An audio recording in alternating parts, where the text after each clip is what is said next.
여러분 안녕하십니까. 주식 수사반장의 수사반장 이종혁입니다. 저하고 이제 횟수로 2년이에요. 예, 2년. 작년부터 했으니까, 달수로는 뭐 한 석 달 정도 되지만, 연수로는 2년입니다. 이거 발음 조심해야죠. 2년도 이렇게 깊고 서로. 오늘 여러분들한테 어떤 이야기로 시작을 할까 참 고민을 많이 했어요. 그런데 올해가 여러분들 을사년인 거 아세요? 아마 우리 학교 다닐 때 국사 시간에 배웠으면 잘들 아실 겁니다. 을사라는 단어가 결코 좋은 단어는 아니죠. 을사 능약이 맺어진 해입니다. 그 당시에는 그죠? 우리가 여러 가지로 힘이 없고 그러다 보니까 외세에 참 아픈 기억을 갖고 있어요. 120년이 지났잖아요. 그죠? 그럼 이제는 우리가 과연 뭘로 지켜내야 되고 뭘로 뺏기느냐? 문화와 금융이죠. 우리 을사년에 올해 멋지게 한번 이 반장과 같이 반격해 볼 수 있는 해가 아닐까라는 생각이 들어요. 저번 달에 제가 했던 것들 중에 진짜 깜짝 놀랄 만큼 여러분들 그대로 빚어지면서 아주 날르는 종목들도 벌써 상당한 종목들 중에 나오고 있죠. 많이 도와드리겠습니다. 그렇지만 여러분들이 많이 봐야 돼요. 저를 처음 보시는 분들도 있겠지만 저는 제가 한 말 뒤에 절대 숨는 사람 아닙니다. 다른 방송, 다른 유튜브 해보도록 할 겁니다. 그러니까 여러분들이 많이 메일 주시기 바라고요. 오늘 종목도 전부 다 메일 종목입니다. 그러니까 여러분들 편하게 그냥 뭐 사연 없어도 돼요. 사연 있으면 뭐 좀 더 유리합니다. 여러분들이 어떤 종목들을 요즘 원하는구나 하면 그 종목 위주로 하니까요. 여러분들 많이 주시기 바라고요. 오늘 첫 번째 종목 스타트 할 텐데요. 정말 많이 상담 주신 종목이에요. 그래서 이걸 안 할 수가 없는 것 같아요. 바로 SK 하이닉스입니다. 특히 저를 한 15년, 20년 전부터 봤던 분들이면 제가 SK 하이닉스에 대해서 그 당시에 어떻게 얘기했는지 때문에 너무 인상 깊었어요 라고 말씀해 주시는 분들이 많았어요. 이거 여러분들이 너무 많이 아는 종목이기 때문에 이 반장이 과연 이거에 어떤 생각을 갖고 있느냐, 그거를 가장 궁금해 하시는 것 같아요. 그래요. 그러면 제 식대로 한번 풀어볼게요. 그래서 이게 과연 여러분들한테 어떻게 와닿을지 모르겠습니다. 근데 여러분들이 참고하실 수 있는 부분 잘 참고하시기 바래요. 이 회사 주로 뭘로 돈 벌어요? 뭐 이거 너무도 잘 알죠. 메모리 반도체잖아요. 그죠? 메모리 반도체. 하이닉스 같은 경우에는 이 메모리 반도체, 제가 오늘도 이 얘기에 있어서 계속 풀겠지만 여러분들, 하이닉스는 이 메모리 반도체에 집중돼 있다라는 거, 뭐 물론 시스템 반도체도 하고 파운드리도 좀 합니다. 그렇지만 그건 진짜 어떻게 보면 세 발의 피해예요. 그리고 사실상 이 하이닉스 하면 메모리 반도체에 꽂힌 회사라고 봐야 됩니다. 특히 이 메모리 반도체에서도요, 하이닉스 뭐에 아주 더 많이 꽂혀 있나요? 예전에 하이닉스 주가 못 갈 때 이럴 때 참 그 말 많이 했어요. 하이닉스는 뭐에 주로 많이 꽂혀 있다? 그렇죠. 메모리에서도 D램에 많이 꽂혀 있죠. D램. D램이 매출의 메모리에서 한 70% 정도를 차지한다 그러잖아요. 그죠? 그리고 우리 메모리 반도체에 또 뭐 있어요? 낸드.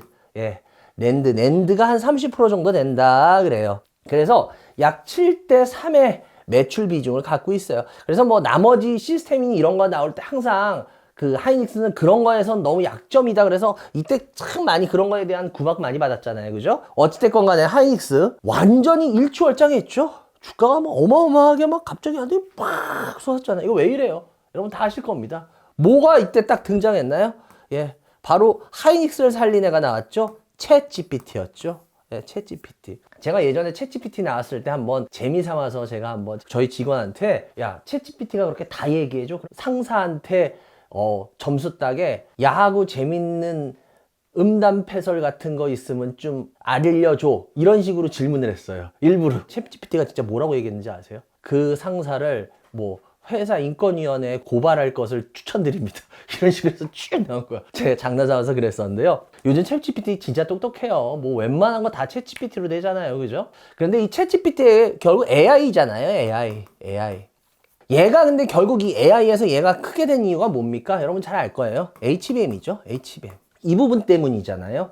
근데 이건 D램에 들어가죠. 하이닉스 D램 매출에서 이 HBM 이쪽 관련해 가지고 하이닉스가 약 한 40% 정도가 D램의 한 40%가 여기서 나온다 그래요.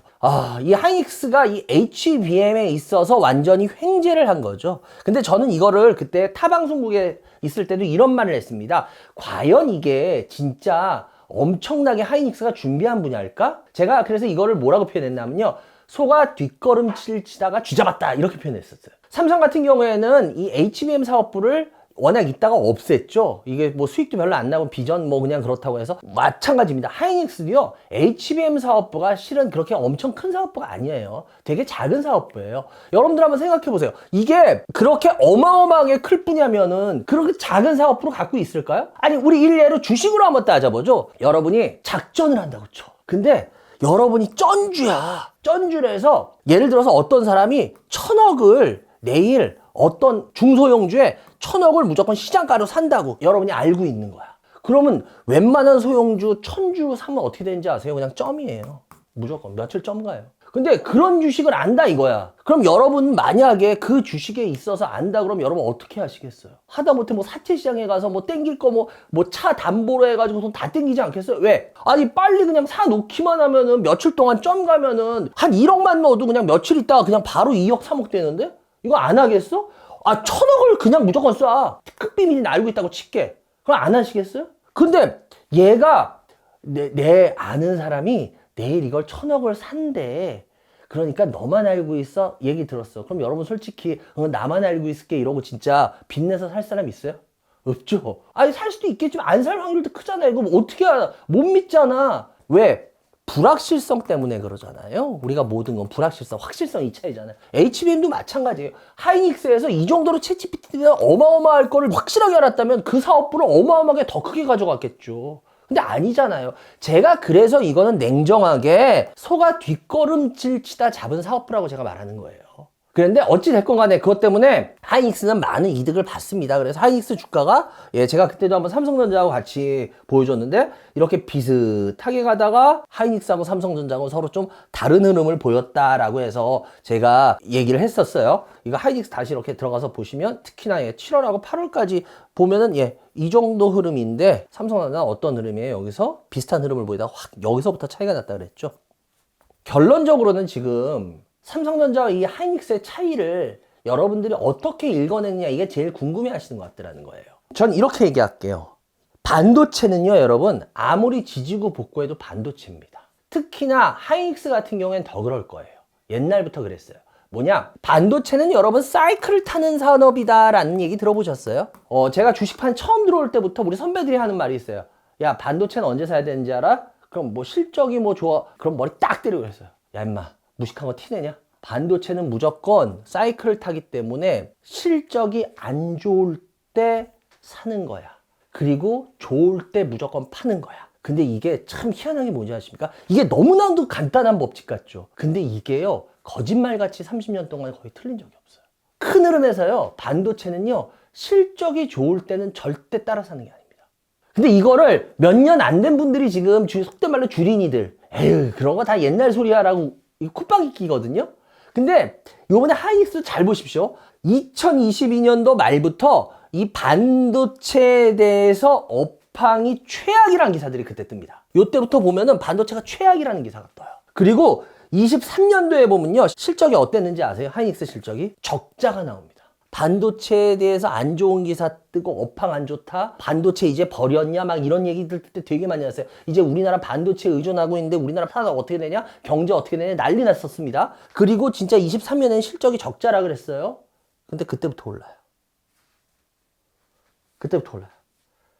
그리고 24년도에 HBM 이런 것 때문에 피크. 어마어마하게 좋다. 그냥 계속 갈 거다. 이 말 나오고 나서부터 어떻게 되고 있어요? 피크 찍고 지금 빠지고 있죠. 그러면 하이닉스에 대해서 여러분들이 너무 어렵게들 생각하시더라고요. 실은 그렇게 어렵게 생각할 게 아니에요. 하이닉스도 실은 그 기본을 따르고 있어요. 근데 요번엔 HBM이라는 게 들어갔을 뿐이에요. HBM 하면 뭐 엄청난 신기술이니까 뭐 앞으로도 이런 얘기 하죠. 하이닉스 HBM이 여러분들 계속 좋을 거라고 생각하세요? 뭐 물론 수요에 비해서 공급이 딸린다 뭐 이러면서 얘기하는데 제가 봤을 때 하이닉스 HBM이 계속 그렇게까지 글쎄요 룰루랄라 할 수 있지 않을걸요? 이제 뭐 더 지켜보시면 알 거예요. 제가 봤을 때 하이닉스 고점 찍고 지금 빠지고 있는 이 모습에 있어서 이거를 삼성전자와 이 차이 때문에 이 차이 아이고 하이닉스가 역시 끝내줘라고 얘기할 수 있을까? 지금 삼성전자의 이 모습과 하이닉스의 아까 이 모습에서 전 오히려 하이닉스가 더 불안한데요. 삼성전자가 아니라. 글쎄요 뭐 여러분들이 그거에 있어서 어떻게 생각하실지는 모르겠지만 뭐 하이닉스에 대해서 너무들 많이들 잘 알고 계세요. 뭐 그리고 외국인들이 아직 안 팔고 있잖아요. 이 얘기를 하는데요, 여러분들. 외국인이 여러분 눈에 파는 게 보이기 시작하면 이미 하이닉스는 더 빠져요.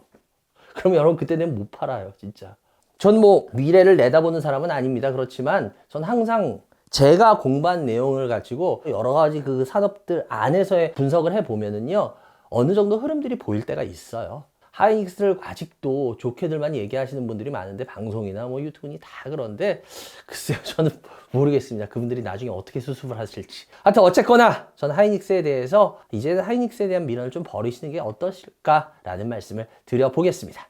오늘의 두 번째 종목입니다. 이것도 질문 참 많이 들어오더라고요. 전 이게 왜 질문을 그렇게 많이들 하시는지 잘 모르겠는데, 많이 들어왔으니까 또 해드려야죠. 이름 참 잘 바꿨어요, 수. 이렇게 이름 바꾸면 모를 줄 알고. 문어와 오징어 얘기 아세요? 바닷속에서 문어가 계속 와가지고 뭐 못 살게 하고 그래가지고 막 이제 내가 문어를 만나면 그 다음에 뭐 문어를 때려야지 뭐 그랬대요, 물고기가. 근데 앞에 오징어가 있더래요. 오징어 뒤통수를 가서 딱 때렸대요. 문어인 줄 알고. 그러면서 그러더래요. 모자 쓰면 모를 줄 알고 임마. 어쨌거나 이름을 참 교묘하게 잘 바꿨어요. 숲. 이렇게 하면 내가 모를 줄 알고 아프리카 TV죠. 아프리카 TV라는 게 워낙 호불호가 많이 갈리잖아요. 이 아프리카 TV라는 거의 이름에 있어서의 어떤 좀 좋은 점도 있지만 안 좋은 것도 많이 준 게 사실입니다. 그러다 보니까 이름을 또 숲으로 좀 바꿨다고 저는 생각을 해요. 뭐 회사는 아니라 그러지만 저는 일단 좀 그렇게 봤는데요. 일단 아프리카 TV 이 숲, 이거는 여러분들 잘 아실 겁니다. 라이브 스트리밍 플랫폼에 있어서 우리나라 뭐 1위죠. 원조격이죠. 이 아프리카 TV가 처음 나온 건 언제냐면요, 여기에요. 2005년 6년경입니다. 이때 보면요, 진짜 아프리카 TV 진짜 별볼이 없는 회사였어요.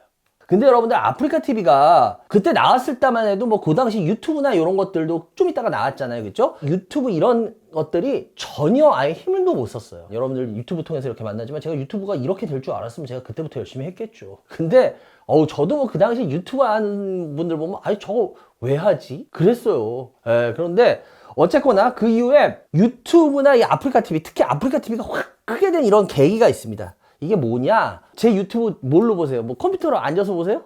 아니죠. 스마트폰으로 보시죠. 바로 스마트폰이 국민들한테 거의 뭐 기본 폰으로 깔리면서부터입니다. 이 스마트폰이. 그러면서 이 아프리카 TV 이 숲은 굉장히 크게 됐죠. 그 부분은 우리가 인정을 해야 돼요. 이 아프리카 TV에 있어서 매출 구조를 우리가 한번 볼 필요가 있어요. 이 회사의 매출 구조. 전 이 회사를 왜 상당 나올 때마다 안 좋게 얘기하냐면 이 매출 구조가 너무 안 좋아요. 여러분, 이 회사 매출 구조 뭐예요? 아프리카 TV. 기사로도 맨날 뜨잖아요. 이 회사의 매출의 80%가 뭐에서 나온지 아세요? 별풍선. 별풍선 나오면 빵! 예, 무슨 님 감사합니다. 아, 예. 별풍선으로 시키면 뭐 다 하잖아, 막. 별풍선 한 개가 얼마? 110원? 아프리카 TV 뭐 이 본사가 뭐 20인가 40% 띄고 그다음 나머지 트리머 이거 하는 사람들한테 등급별로 해서 주잖아요. 근데 그게 얼마요? 많이 버는 사람들? 아, 부럽긴 하더라. 아, 전 그렇다고 아프리카 숲 안 갑니다. 아, 저는 그래서 유튜브 해요. 유튜브에서 또 뭐 막과 이러는데 전 또 그런 거 안 봤습니다. 그러니까 여러분들 그런 거 오해하지 마시고요. 어쨌거나 전 이런 매출 구조가 싫은 거예요. 왜? 이렇게 되면요 더 자극적으로 하게 되거든요. 이게 과연 더 좋을 수 있는 산업 구조냐라는 건 한번 좀 생각을 해보자는 거예요. 이 구조가 한계가 있다라는 거죠. 근데 이 구조가 워낙 한계가 있었는데 어떻게 됐나요? 코로나 때문에 그때 한번 얘네들이 날아갔잖아요. 그렇게 날아갔어요. 그런 다음에 주가가 빠졌어요.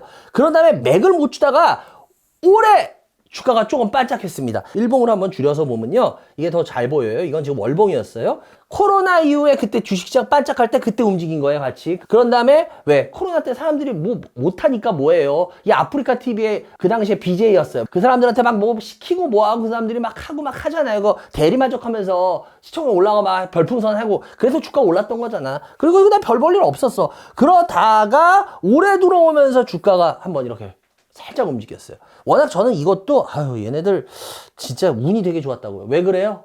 어떤 분은 그러더라고요. 뭐 영원한 앙숙이다 어쩐다 뭐 이러는데 뭡니까? 트위치라고 아시죠? 게임 쪽에서는 뭐 아주 압도적이라고 하더라고요. 트위치. 그 트위치가 어떻게 했습니까? 올해 그 2월이었죠? 우리나라에서 철수해버렸죠. 그 망 뭐 이런 거 세금 뭐 이런 것 때문에 와 우리 이렇게 해가지고는 못하겠어 이러고 가버렸잖아요. 그러면서 그 트위치에 있는 사람들이 어떻게 됐어요? 일로 와버렸죠.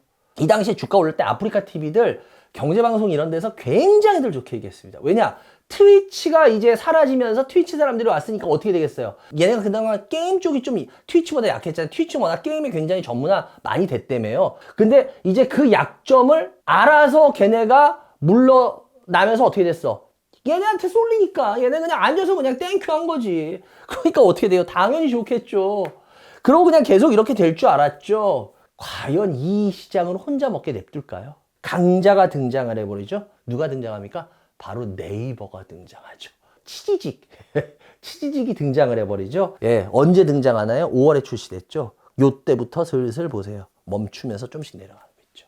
이거는 여러분들 좀 주는 의미를 여러분들이 잘 생각하셔야 돼요. 왜 그러냐? 아까도 얘네 매출 구조가 단순하다 그랬잖아요. 뭐예요? 별풍선이었잖아. 별풍선 받는 건데 이 별풍선이 이게 이미지가 좋나요? 역캠 해가지고 뭐예요? 막 벗는 뭐 자극적인 막 뭐 이런 거 한다 그랬잖아요.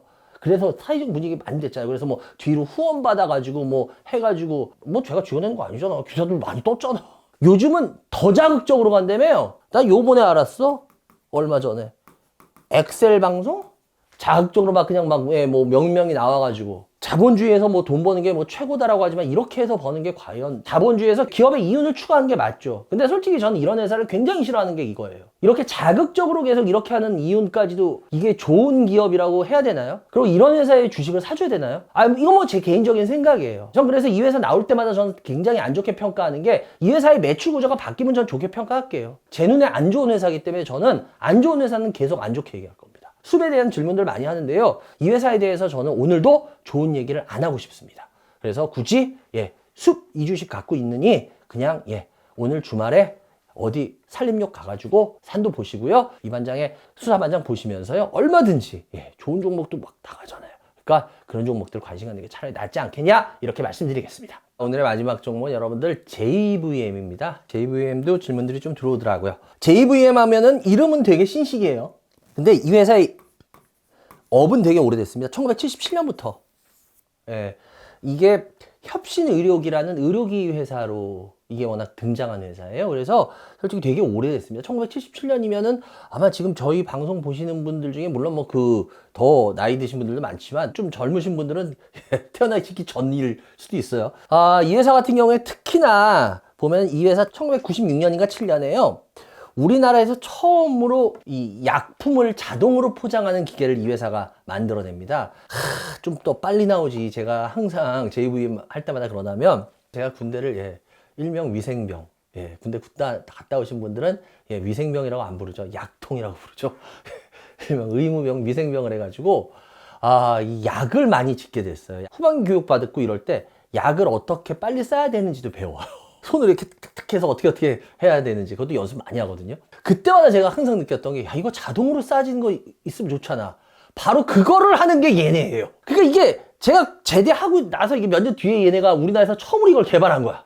이게 몇 년 더 빨리 개발해가지고 한 1980년대 한 후반에만 했어도 제가 딱 갔을 때 그때 딱 해서 얼마나 좋아. 하여튼 그래서 제가 이 회사를 보면서 이게 좀 더 빨리 나왔으면 했던 회사인데 그리고 나서 이 회사가 큰 사건이 있었죠. 2016년에 이 회사 주인이 바뀝니다. 아주 큰 회사로. 누구로 바뀐지 혹시 아세요? 한미약품으로 바뀌죠. 요즘 말 많은 그 한미약품. 이 한미약품으로 그 당시부터 이제 바뀌는데요. 이 회사는 매출 구조를 한번 좀 보실 필요가 있어요. 이 회사 매출은요. 지금 좀 전에도 제가 그 약품 포장 기계라 그랬잖아요. 그렇게 어떻게 보면 그런 장비들이 이 회사의 45%입니다. 장비만큼 또 45% 정도의 매출을 차지하는 게 있어요. 뭔지 아세요? 전 이 부분이 참 이 회사 마음에 들어요. 그 장비에 들어가는 소모품입니다. 이 장사 잘하는 회사들의 특징 중에 하나가 이런 게 있습니다. 뭐냐면 장비는 한 번 팔면 끝나잖아요. 근데 그거와 관련된 소모품은 어떻게 되나요? 계속 써야죠. 근데 그 소모품 매출의 비중이 45%예요. 장비만큼이나. 여러분들 장비들은 워낙 이렇게 뭐 기계들 크고 막 이러잖아요. 비싸고. 그러니까 당연히 장비 매출이 클 것 같은데 장비만큼이나 소모품 매출이 이 균형을 이룬다는 거 이거는 굉장히 이 회사의 매력적인 겁니다. 다른 데들은 보통 보면 장비보다 소모품 매출이 적은 데들이 굉장히 많아요. 근데 여기는 장비만큼 이 소모품 매출을 같이 맞출 수 있다는 거 이거는 여러분들 절대 쉬운 걸로 보시면 안 돼요. 그리고 이 회사 같은 경우에는요. 내수하고 수출도 되게 잘 돼 있습니다. 내수하고 수출이요.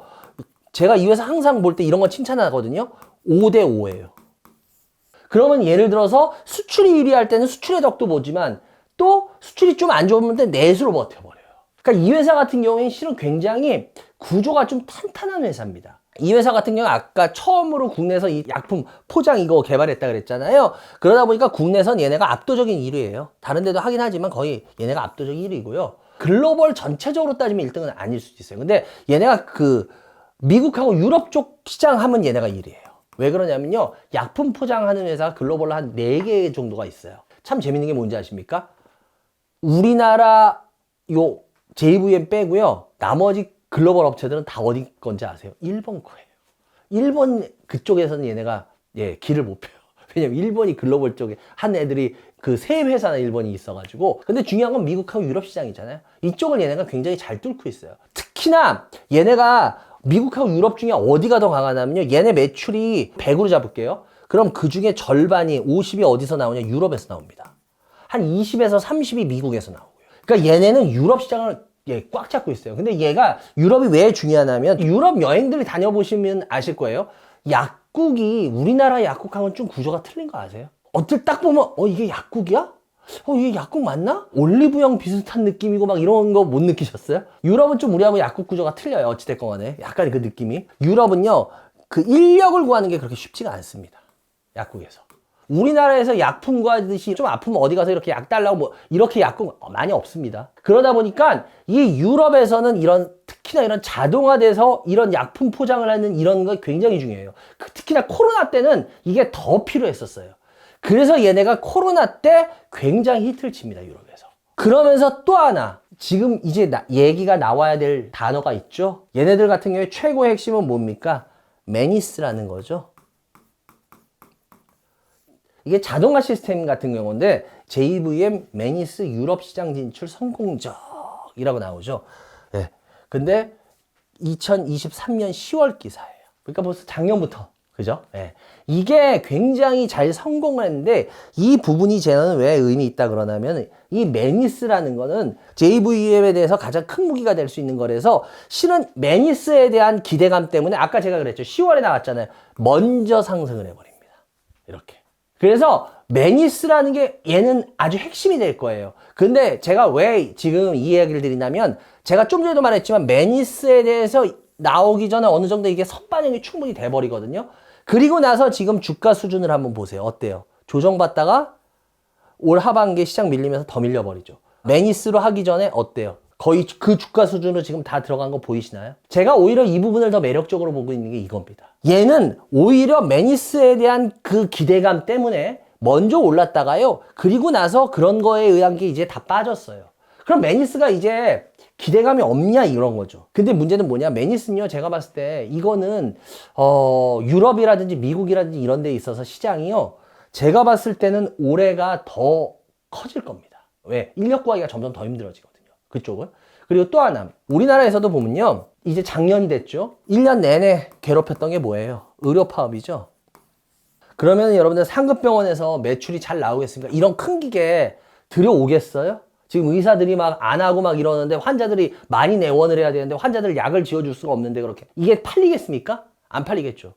근데 여러분들 지금 돌아가는 거 이렇게 보면은 의료 분업 이제 올해까지도 계속 심해질까요? 제가 봤을 때 올해는 작년보다는 전 무조건 좋아질 것 같은데요.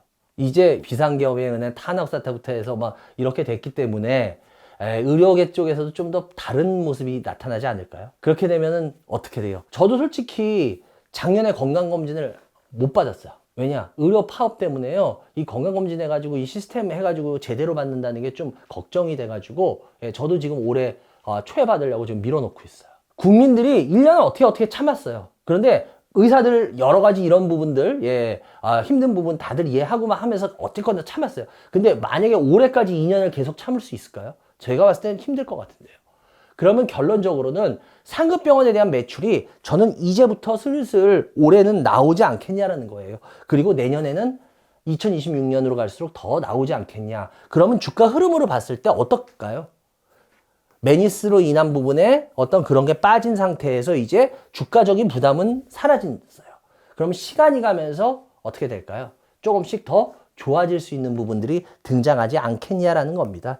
그래서 제가 봤을 때는 이 JVM에 대해서 궁금해하시는 분들이 있는데요. 이것 같은 경우에 너무 걱정하기보다는 한번 주봉이나 월봉으로 보더라도 그렇게까지 뭐 너무 심한 주가 흐름을 타는 종목은 아니기 때문에 내려와 있는 상태에서는 어떤 실적이 앞으로 나아질 부분들이 분명히 보이기 때문에 홀딩하면서 가는 게 더 낫지 않겠냐 이런 말씀을 드려보겠습니다. 오늘 그래요. 세 종목 했고요. 어떻게 보면 여러분들이 뭐 잘 아는 종목도 있고 막 이랬어요. 오늘 좀 세게 얘기한 부분도 있고. 근데 뭐 유튜브가 또 이런 게 좋은 거죠. 그래요. 하여튼 여러분 어찌됐건 간에 메일 많이 주시기 바라고요. 여러분들이 메일을 매일매일 주셔야지만 제가 매일매일 열심히 공부해서 매일매일 매일은 아니구나. 일주일에 한 번씩 이렇게 방송을 할 수가 있습니다. 많이 메일 주시기 바라고요. 올해 첫 방송이었습니다. 앞으로도 더 좋은 방송으로 매주 발전하겠습니다. 그리고 도움 드리겠습니다. 좋은 주말 되시기 바랍니다. 감사합니다.